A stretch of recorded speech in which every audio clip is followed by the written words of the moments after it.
자, 앞서 사흘 만에 퇴원한 트럼프 대통령 소식을 전해드렸는데 정말로 완치가 된 건지는 아직 장담할 수 없습니다. 하지만 70이 넘은 고령의 비만까지 고위험군에 해당하는 트럼프가 이렇게 빨리 퇴원을 한 건 여러 가지 약물을 집중적으로 투약한 게 효과를 본 게 아니냐 이런 분석이 나오고 있습니다. 자, 그렇다면 트럼프가 어떤 치료를 받았는지 전동혁 기자가 알아봤습니다. 트럼프 대통령에게 사용된 약물은 크게 4가지 종류입니다. 항바이러스 치료제와 항염증 치료제, 여기에 코로나19를 공격하는 항체 치료제를 사용했고 마지막으로 보조 약물도 투약했습니다. 먼저 항바이러스 치료제인 렘데시비르는 감염 초기 바이러스의 증식을 억제하는 데 쓰였습니다. 국내에서도 실제로 렘데시비르는 중증으로 진행할 위험이 높은 환자에게 진단 후 초기 또는 가능한 이른 시점에 투여하고 있습니다. 항염증 치료제인 덱사메타손은 산소 치료를 받는 중증 환자에게 사용합니다.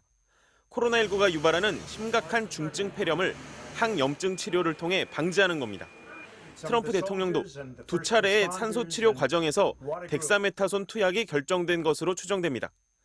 렘데시비르와 덱사메타손으로 코로나19 진행을 막은 뒤엔 바이러스를 조준해 공격하는 치료를 했습니다. 이때 리제네론의 항체 치료제가 쓰였습니다. 같은 항체를 대량 복제하는 방식으로 만들기 때문에 효과가 강력한 걸로 알려졌습니다. 동일한 쌍둥이 같은 강력하게 코로나 바이러스를 중화하는 항체를 만드는 다만 리제네론의 항체 치료제는 아직 임상 시험이 진행 중입니다. 리제네론사의 항체 치료제와 관련해서는 현재 임상 시험이 진행 중인 것으로 파악을 하고 있고 국내에서 사용 중인 약물은 아니고 임상시험 중인 약물을 투약해야 할 정도로 트럼프의 상태가 좋지 않았을 것이라는 관측이 나오고 있습니다.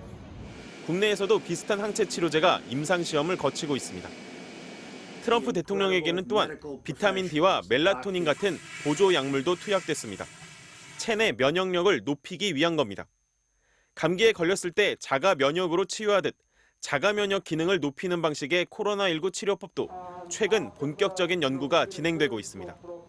결국 트럼프에겐 미국 대통령이라서 가능했을 거의 모든 치료법을 짧은 기간 집중적으로 적용했고 치료 효과가 얼마나 나타날지도 큰 관심사로 떠오르고 있습니다. MBC 뉴스 전동혁입니다.